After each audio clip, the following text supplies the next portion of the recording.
Hello students, today we shall be doing the chapter United Nations.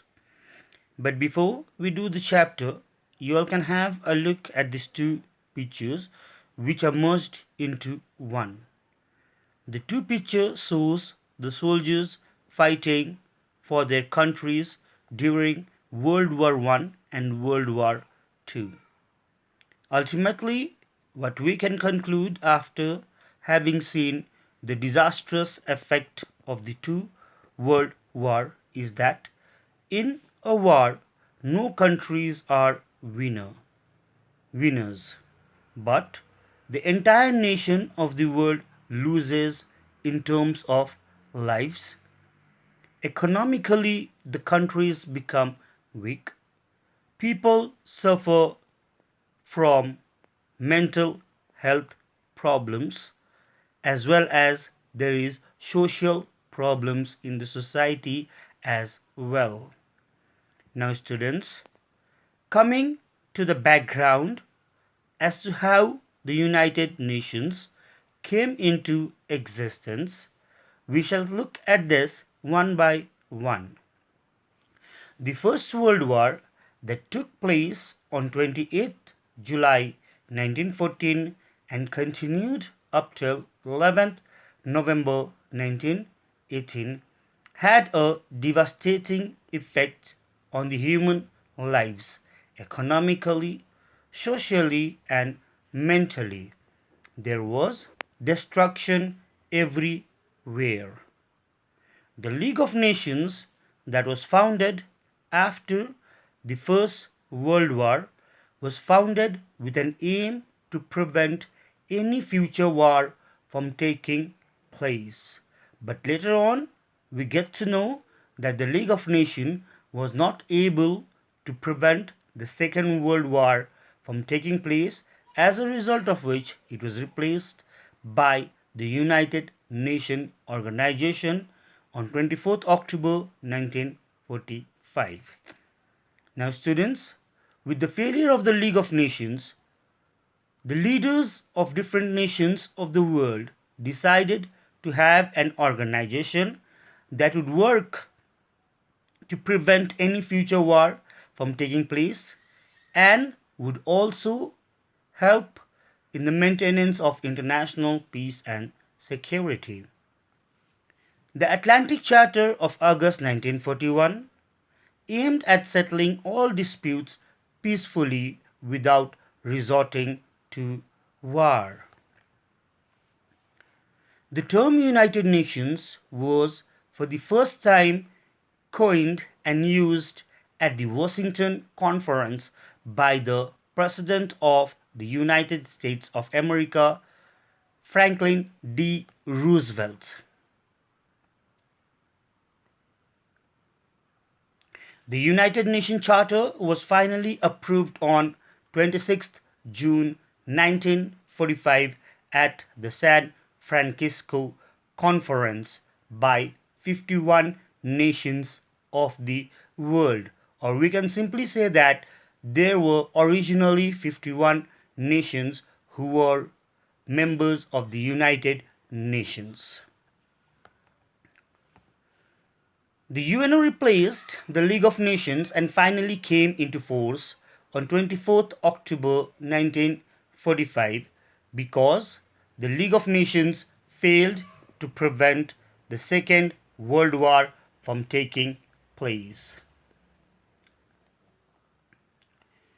The UNO was set up with an aim to prevent any future war from taking place and worked to maintain international peace and security.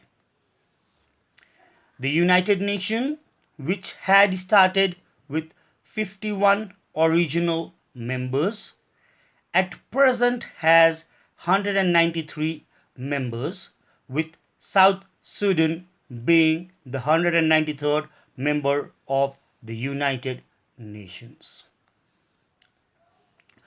October 24th is observed as the United Nations Day every year throughout the country.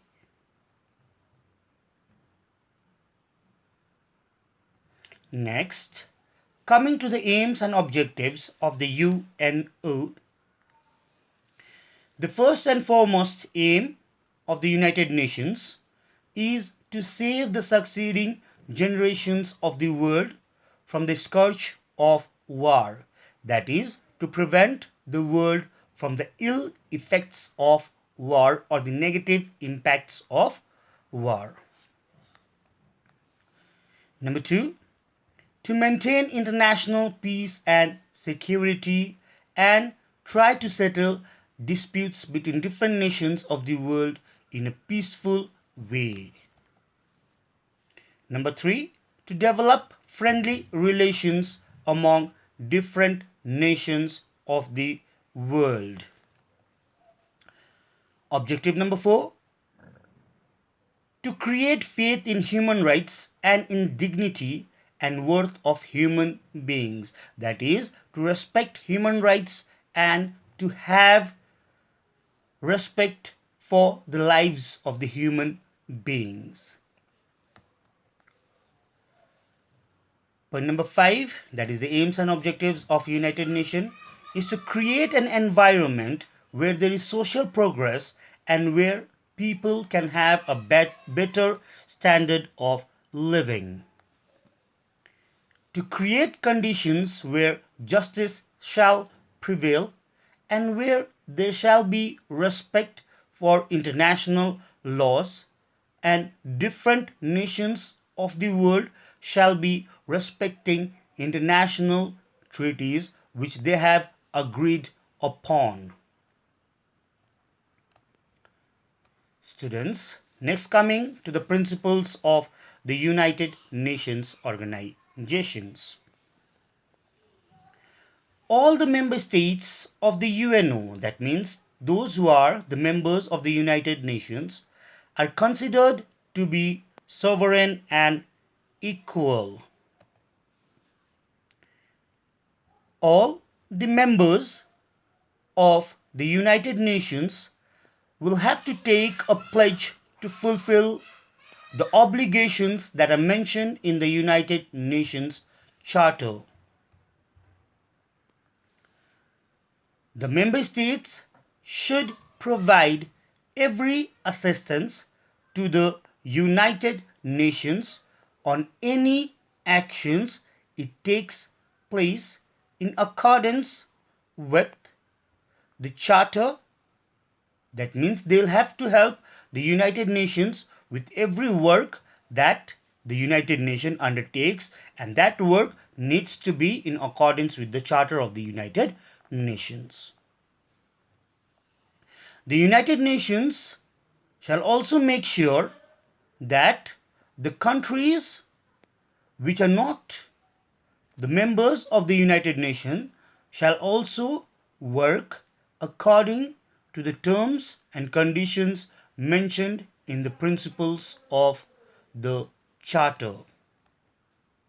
Next, coming to the membership of the United Nations organizations. The United Nations organization originally started with 51 members. Today, the United Nations has 193 members, and South Sudan is the 193rd country to be a member of the United Nations organization. Membership to United Nations is open to all peace-loving countries who are ready to fulfill the obligations contained in the UN Charter. And lastly, admissions to United Nations is done by the General Assembly on the recommendations of the Security Council. Thank you, students. Stay safe, stay at home. The next video will be uploaded very soon. Thank you. Take care. Bye bye.